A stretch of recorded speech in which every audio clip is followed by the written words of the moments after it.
Biglang nag-post ng litrato ngayong gabi si Senator Bato de la Rosa na ilang linggo nang walang paramdam sa Senado. Ang DILG, minomonitor daw ang galaw ni Bato. Nasa frontline ng balitang yan, Mon Gualvez.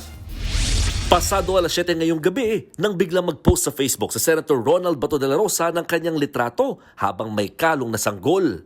Ang caption, "Happy to see you, may apo." Hindi malinaw kung kailan kinuha ang nasabing litrato.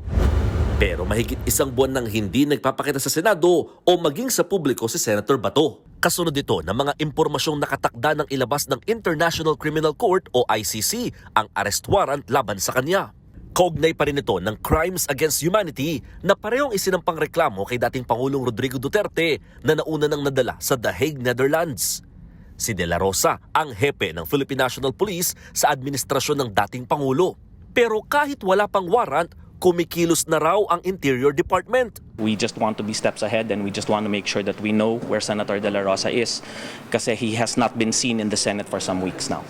Nauna nang sinabi ni Secretary John Vic Remulla na sa loob ng 3 linggo, natuntun nila ang 6 na lokasyong pinuntahan ng senador sa bansa. Pero matipid ng detalye ng DILG ukol dito. Sa mga bahay-bahay lang naman, I think he's been visiting friends, but he's also been moving around in different vehicles. So we're just trying to keep tabs on him. We don't want to speculate as to what his purpose is in these moves. Sa kabila ng ginagawang paghahanap kay Senator De La Rosa, binigyang diin ng DILG na hindi naman tinuturing na pugante ang senador. Nirerespeto rin daw na ahensya ang paghingi nito ng tulong sa mga korte sa bansa. Sabi naman ng abogado niyang si Attorney Israelito Torion, nakababahala raw ang pag-verify sa lokasyon ng senador. Yan ay lalo't wala pa naman ngang warrant na ini-issue mula sa korte. Anumang hakbang daw gaya nito, lalo kung batay sa hinihingi ng isang banyagang institusyon, ay malinaw na paglabag sa konstitusyon ng Pilipinas.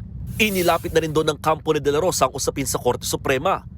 Kaya nanindigan silang hanggat hindi pa ito nareresolba ay obligadong sundin ng lahat ng ahensya ng pamahalaan ang status quo at igalang ang constitutional rights ni Senator De La Rosa.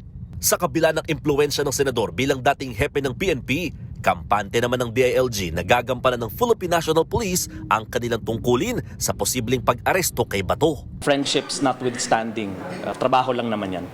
Sa panig naman ng Senado, nananatili pa rin si Bato bilang miyembro ng Senate Contingent para sa Bicameral Conference Committee ng 2026 National Budget.